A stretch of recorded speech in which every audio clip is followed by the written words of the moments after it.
talking about ego today. Uh-huh. We talking about ego, that part of us that makes choices and decisions for our life. And a lot of times, if you don't have your ego in check, then you settle for the man candy in life. Uh-huh. If you do have your ego in check, then maybe you take a nibble every now and then, or maybe you use the man candy to motivate you towards, the greater you, the greater self-awareness, and the greater all those kinds of things. Well, that's something we should talk about, because I think a lot of folks don't realize how to reprogram the ego, how to change it.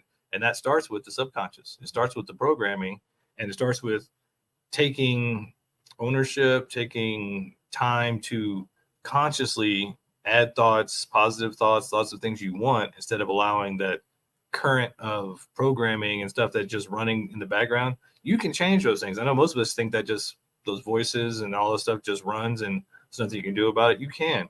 It just takes time and repetition. It's like any other habit. You just got to take time to reprogram it.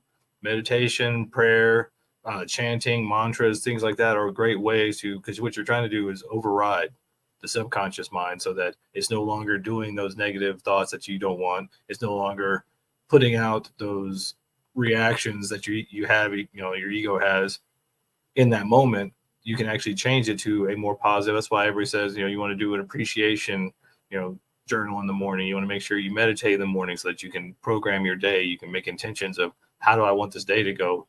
But that's really just programming your subconscious. So these things actually you can talk to. Most of us think they're just that way, but you can actually take the time to reprogram your subconscious, which runs your ego, which gets you the results in the world, gets you the things you create and experience.